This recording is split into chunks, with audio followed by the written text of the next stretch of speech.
Hi guys, welcome back to my YouTube channel. My name is Carol_sweet.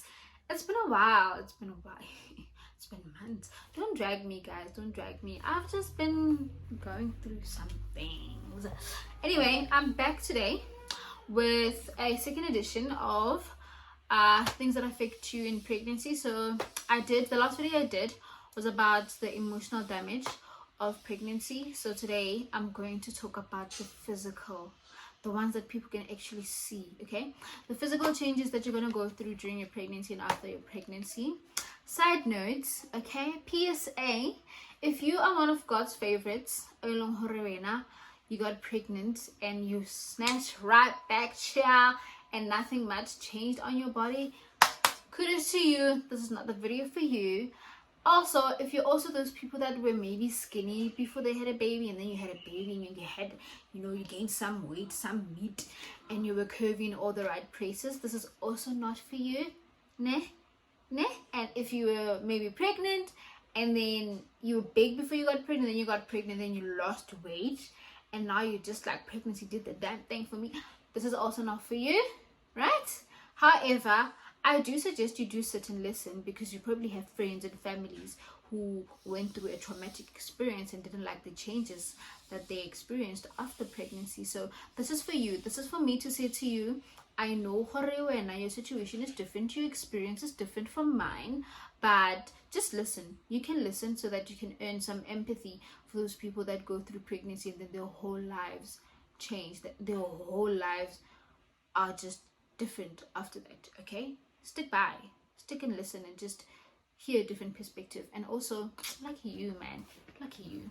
So without wasting more time, I'm just gonna get through these that I wrote. They're not in any particular order, right guys? Like, they're not in any particular order.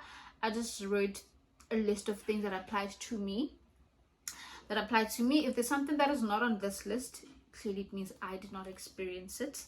So yeah, I'm gonna start with my feet, guys. I'm a size 3, ne? I'm a size 3. I'm one of those people that has been wearing a size 3 since primary school, and I ain't never changed sizes since then, child.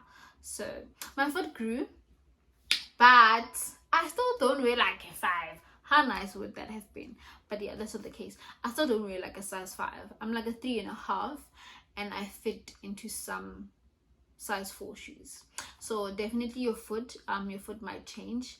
It might get bigger. Your guys' core, like, it might get thicker also, like not just the length, it might swell and become bigger and stay like that after birth, right? Another thing, this is quite stressful, but I've healed from trying to look like I never got pregnant. Took me a long time, child.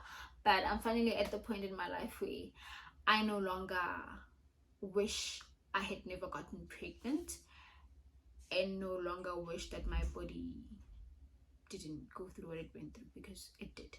So the second one is stretch marks. The zebra stripe, guys. The zebra stripe. I feel like a lot of women would agree with me on this one, that it's very hard to especially, there are a lot of people that got their stretch marks when they were like getting into their teenagehood, bruh. I wasn't one of them, sorry. But yeah, there's a lot of people that got their stretch marks when they were hitting puberty, and wow, nobody prepares you for how difficult it is to look at your body, what it was and what it is, and be okay with it. Like, Johnny, I was never like this. I never had to not wear a crop top because I felt somehow about my zebra spots, my zebra marks. Never. Now I have this new body, and I'm just like, what is this? On my feet, guys, on my feet, at the back of my oh my god, at the back of my calves, at the back of my knee. Horrific. Okay, but yeah, so that next stretch marks everywhere. When you're pregnant, okay, when I was pregnant with my son, I was yes, This is actually a third point, ne? Pigmentation. I didn't even write it here. Pigmentation, guys, ne? Hey, really? Pigment. I was dark. I was dark. I was literally black. Here, my neck was black. I had this number 4 huge nose. I was dark. I was dark here. I was dark here, guys. I was dark here. I was dark here. I was dark here, ne? I was dark. My tummy was black. I had a black tummy, like my 7, 8, 9 months. Yo, I was unrecognizable. Even me, I didn't recognize myself. Even me. So there's that, ne? I said your foot size, stretch marks, pigmentation. We're gonna go to the nose. The nose. With my son, my nose, horrific. It was horrible. I had a very big nose. Okay, it's like I could breathe moya right. And then my belly, your belly. So my belly, I didn't have a huge belly initially. Oh, I'm being sexy, guys. If I find the pictures, I'll try to add them there if I have any, you know. I'll try to add them. I'm new at YouTube. I don't know if I'll be able to, but I'll try to do that. Okay, so I got pregnant, right? And then I didn't show, I think, up until 4-5 months. Yeah, 4-5 months. That's when I could show, but I would wear like very loose clothes. 6 months, then yeah, 6 months I was showing, right? 7, 8, 9, yo, got transform, papa, got transform. It's Goku, Kaba Goku, Super Saiyan God, got transformer. 7, 8, 9 months. 9 months, my baby was like, it was huge. It was huge. It was like the baby was gonna pop, like boom. Right, got 9 months, but 7 months I was still sexy. I remember that's when I had my baby shower. I'm gonna try and put that picture here. If actually, let me go grab it. Wait. So as per the last video that I did, here is a picture of me on my baby shower that was done by my friends. I'm the one in the black leggings, guys. You see this girl. Wait, where's my finger? This girl. It is me. Can you guys see how sexy I was? I didn't even think I'd be as big as I was after I gave birth. But yes, this is me. You see me? My belly was not so big, hey? Love my friends, guys. This is so awesome of them. I did not even think, like, a slightest thought of thinking I might get a baby shower and like nothing at all. I was not thinking anything. It was a surprise baby shower. I was so happy. I was very, very happy. If you guys are wondering what happened, this is a new day. This is actually like almost like 3 weeks 3 weeks later from that video. A lot has gone on. I had a video. It was perfect. I was so happy with it. When you have to edit and send it to YouTube, about the spacey, I didn't have space. Somehow, some way, I deleted the other video, and now we're here. I have to re-record. So now, if I remember correctly, I already talked about my feet, how my feet changed. I spoke about my stretch marks, my belly, and then okay, so the next point here, okay, this is actually after birth, so I'll just go to okay, I'll go to insomnia. So I couldn't sleep. I think when I hit 7 months, 7, 8, 9, or maybe 8, let me say 8, because 7 months I remember, no, but I was still here. So 7, 8, 9 months, the insomnia is bad. Like, you will struggle to sleep. I hope not, but I struggled. I really struggled to sleep, bruh. Like, the only thing, honestly, how I managed that was so I would, this is also another point, from insomnia, there's also a sex drive, right? So let's dig into them, because for me they were like joined. Every time I wanted to sleep, I would have sex. Like that's what got me to like that was my lullaby, child. Sex was my lullaby. Your sex drive when you're pregnant, oh my god, oh my, like it's my sex drive was out of this world. Like, yo, we were like rabbits. Okay, we were like rabbits every day. Sometimes twice a day. My sex drive was really, really up there. Also, remember, you're not scared of you're already pregnant, so you can't. Can you get pregnant if you're pregnant? I don't know, but yeah, the thing you're like, you're not anxious, you're not anxious about getting pregnant again because you're already pregnant. So it's like every day, 2 times a day, 3 times a day, anytime is the time. Okay, my sex drive was like hitting the roof, like literally, which actually I'm gonna divert a bit now. So can you imagine like that, like having that kind of a sex drive when you guys are pregnant and then you give birth, and then there's the period of 6 months, no, not 6 months, sorry, 6 weeks, where you need to heal and you can't have sex. Remember, you went from having sex every single day to not having sex for 6 weeks, to then after 6 weeks healing and being okay, and then realizing you're not yourself anymore and you look so different and you yourself don't like how you look. How difficult is it to tap into wanting to be intimate with your partner, no matter how supportive your partner is? Like, no matter how your partner says, you listen, you still look as good as you looked the day I met you. You still look as delicious as you looked the day I met you. The work it takes for you to see yourself sexually, my sister,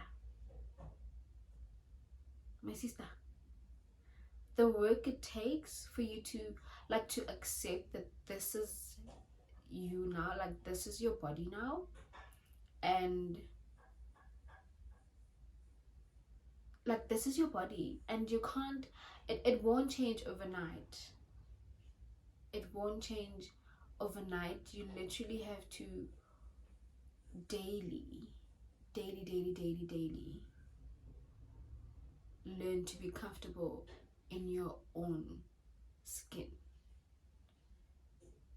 Can you imagine how that might like rock the intimacy in the relationship? Anyway, let's go back now. Let's go back to what we were talking about. So I was talking about insomnia. So you might struggle to sleep from 7 months onwards. I don't know what other solutions are there. Sorry, I didn't research what other solutions are there to insomnia when you're pregnant, because I'm sure pills aren't the safest option. But for me, that's literally what I did. Every time I felt like I can't sleep, I'd be like, what's up? Come, let's do this thing. I can't sleep, I need to sleep. And then that's what would then make me sleep. Okay? And then your appetite. I had an appetite, ne?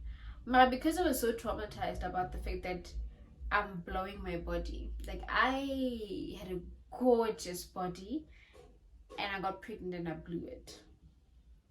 So literally when I found out I was pregnant, that was one of the factors that came to me. Oh my god, my body, your body, mama, your body, my body, my flat stomach, my flat stomach,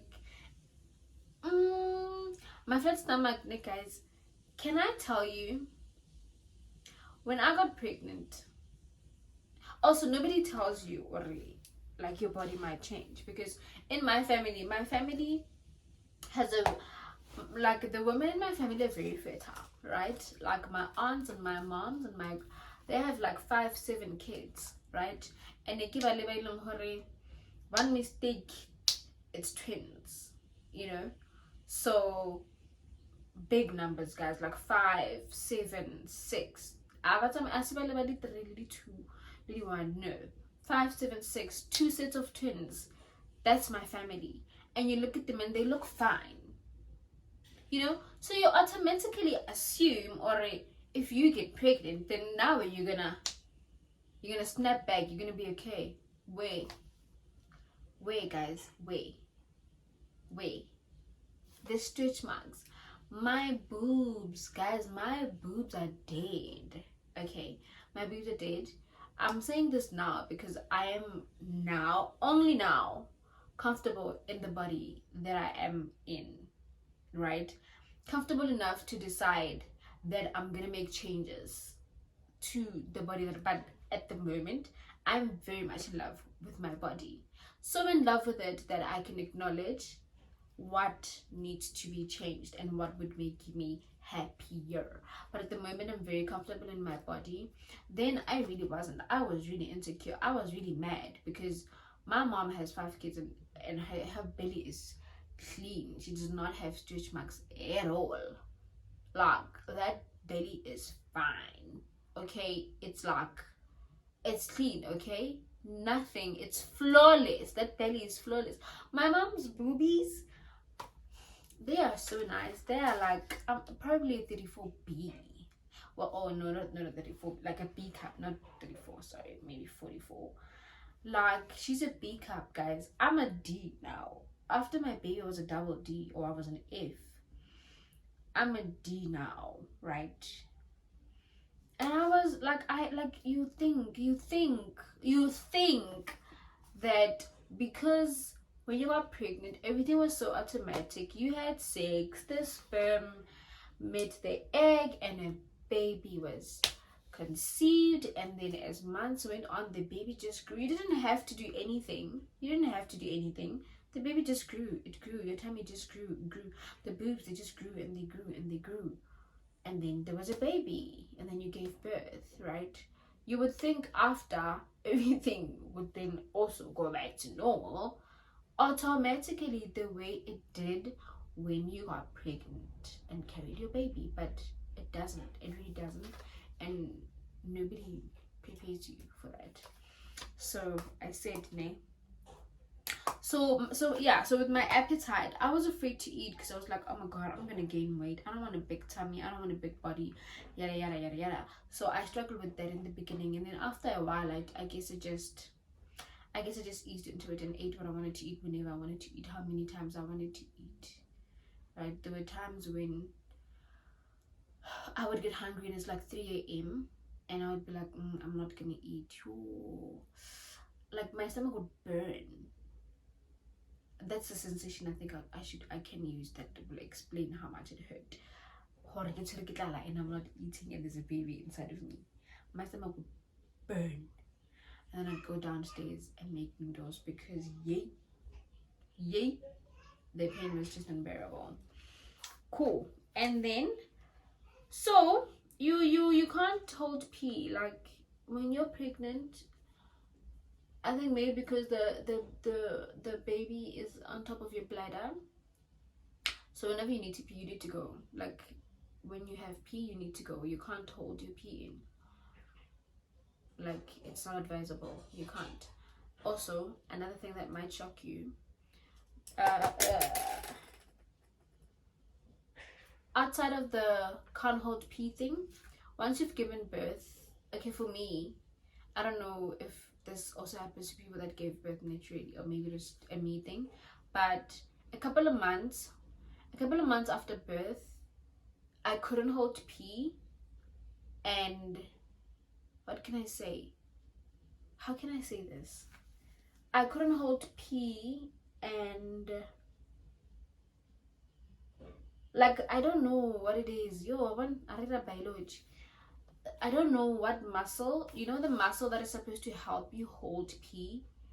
If you don't have a baby, you probably know this because your muscles are really good and they can hold, like, you can go like maybe 2 hours holding pee, 3 hours holding pee in. Nay, like, we could go, oh my god, I'm pressed, but you can hold it. My muscle is back now, it's strong now. I can do that now. I don't know what muscle it is, but I can do that now. If I feel like I need to pee and I can't go, or I feel like I'm not comfortable going to pee wherever I am at the moment, I can hold my pee until I'm at a comfortable place, until I'm home to pee.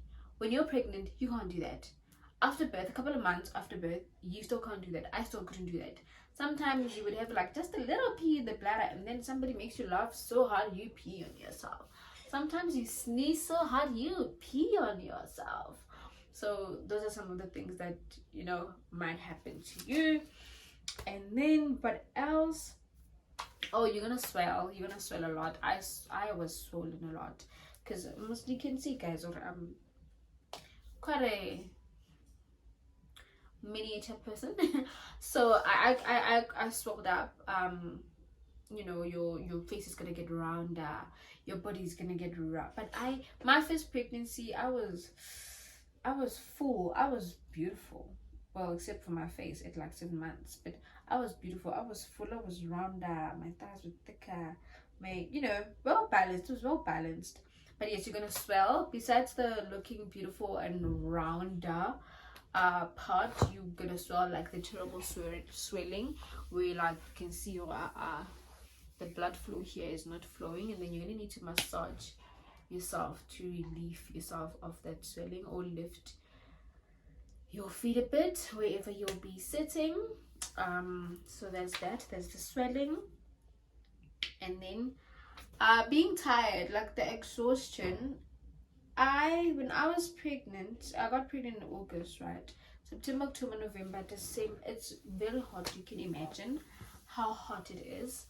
So with my second pregnancy, I slept all like the first 4 months. I would nap, and I'm so grateful that it was COVID times and I was home, you know. But like I would wake up at 8, log in, do a few things.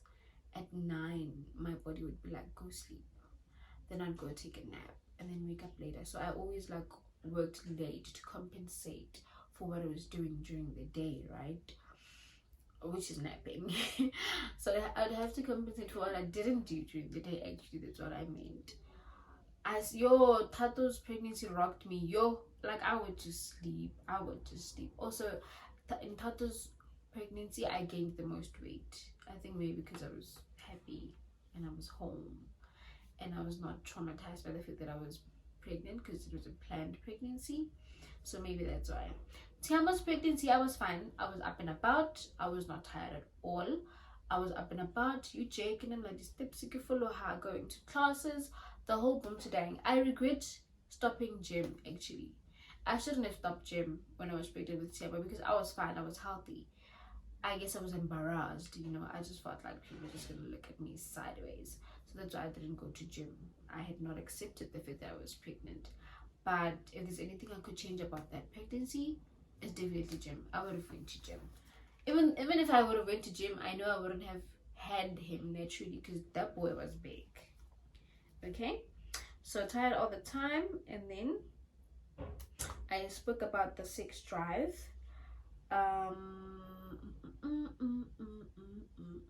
Oh yeah, there's as time goes in your third trimester, you will not be able to see your vagina. Okay, you won't be able to see your vagina. It's gonna be very difficult for you to tie your shoes. What else did I write here? You can't see your vagina. You can't tie your shoes. Some sex positions are a no-go area, my dear. And then nausea. I wasn't really nauseous, yes, in my pregnancy. But when I was pregnant with Tiamo, there was a time when maybe a couple of weeks later, in the morning, I had bread. I think it was a Monday, because we went to school late on Mondays, like around 10. I think our classes started at 10, so you'll probably leave like the house at like 9, ne? Or 9:50, 9:30, somewhere there, because it was not very far from school. And then I had bread, ne? And then I got into the transport. And then do you know that thing, like motion sickness, like when you get into a car or a boat or a flight or whatever, or a bus, and that motion just, like your body, like your tummy just, like I don't know what to say in English, right? Like so that's how I felt, and I was like, me Kasiki girl, It was before I knew I was pregnant, by the way, before I took the test. But yeah, that for me was like a red flag. But nausea, not so much. With Tato, I think I had it a bit. I think once, twice, but nothing consistent. It was just a little, just a little for like a day. I think it was a day or two when in the morning I felt like throwing up. I don't think I did. I'm not sure. Don't remember if I did or if I didn't throw up. But the nausea was at bay. That's that. So, and then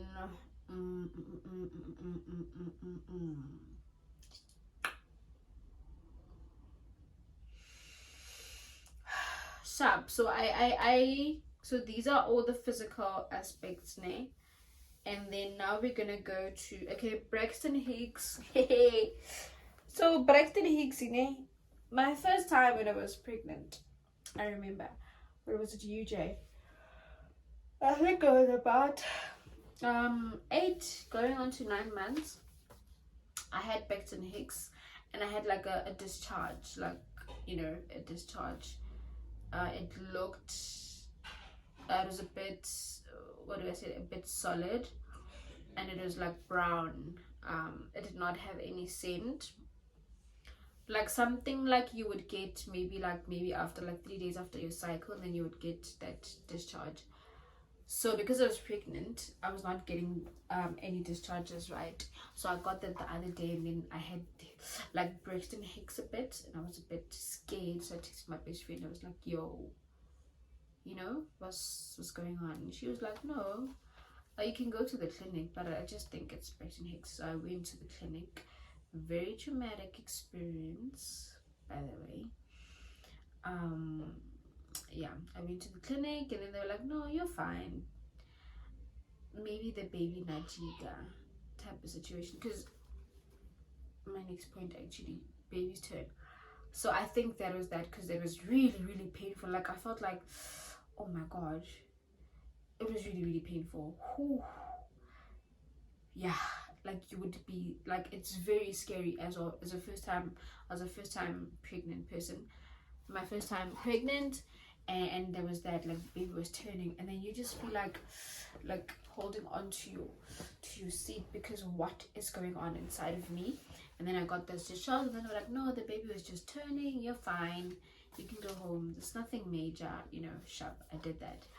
And then there was my second pregnancy with Kato, also 8-ish 9-ish months, guys. My belly was so big, can't believe I walked to the salon. So I walked to the salon, and then when I got there, like, I'd galocha, and get galocha, and you can't braid at a certain stage in your pregnancy, because I think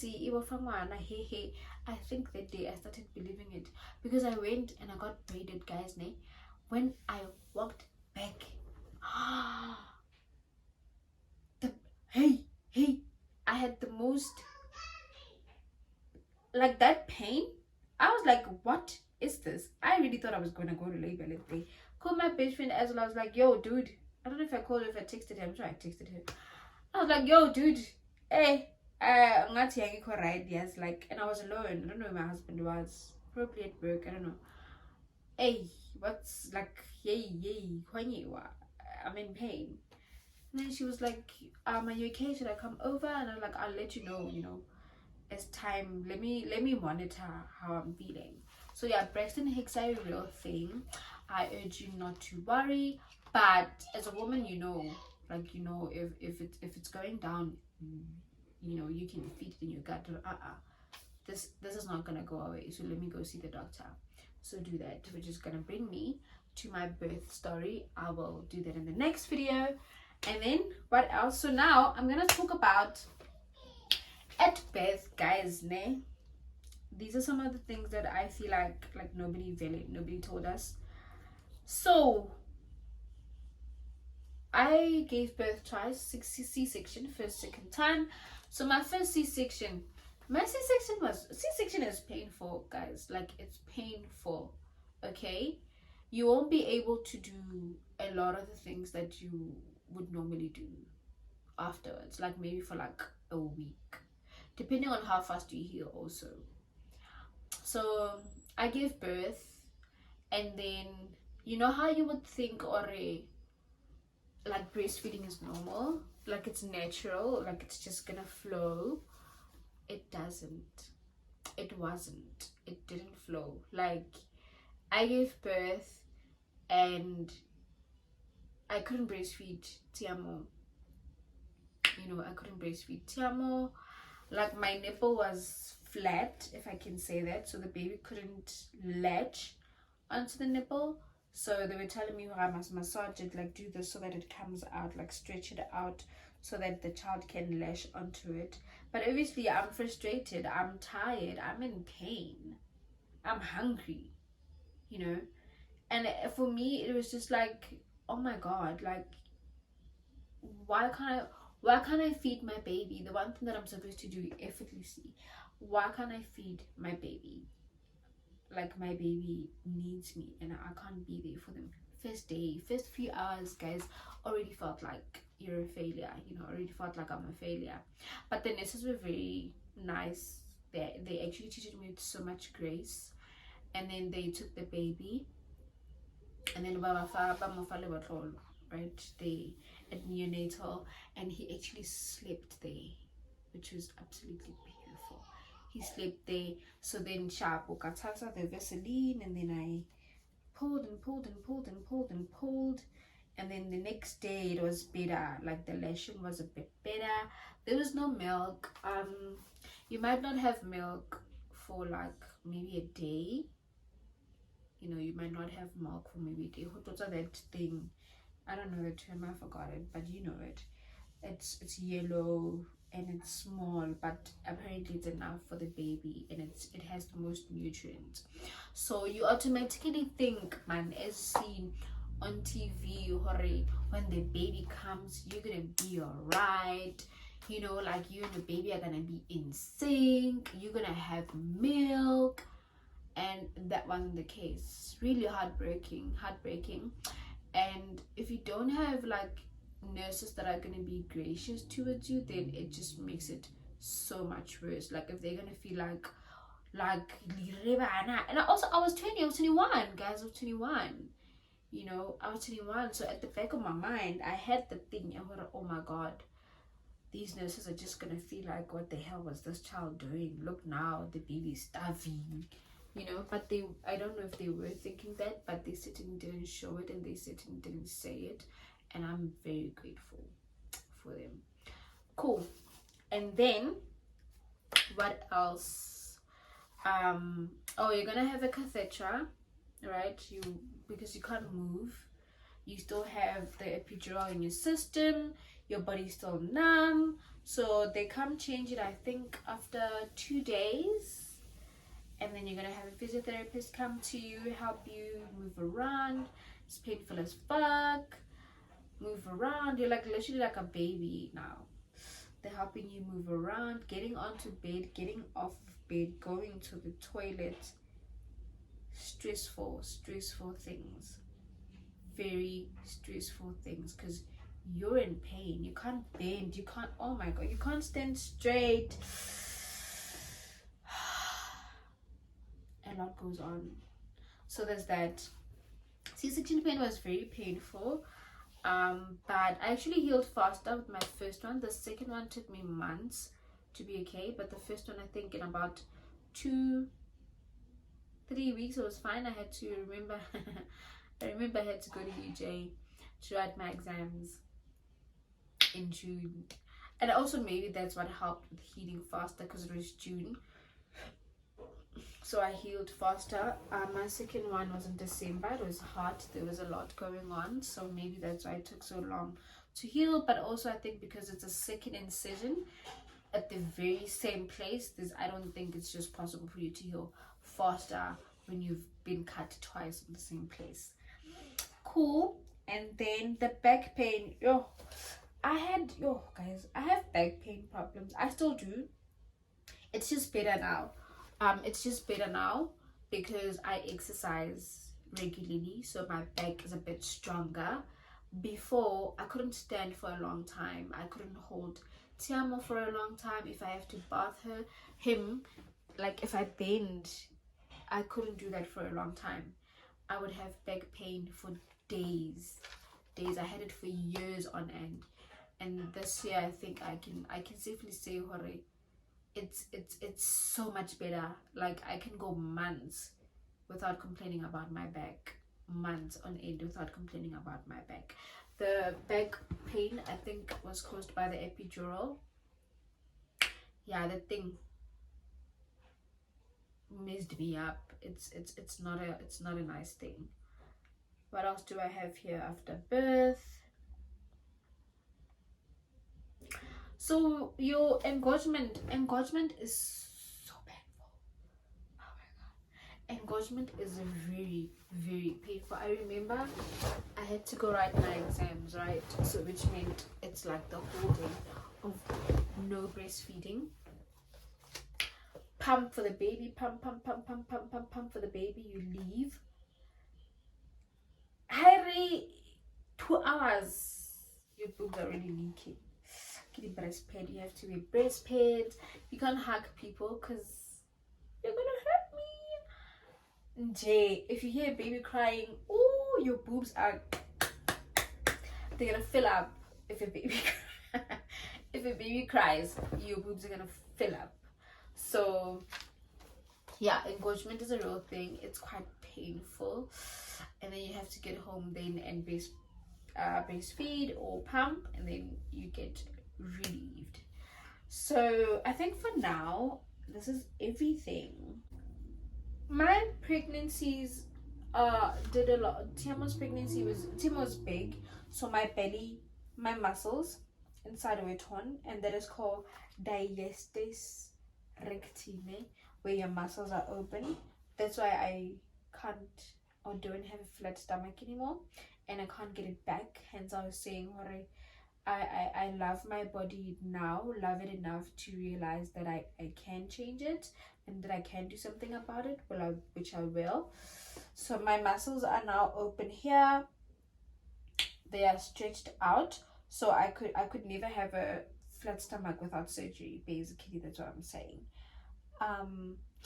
So that's that condition where your muscles just open up and they no longer are coming back together.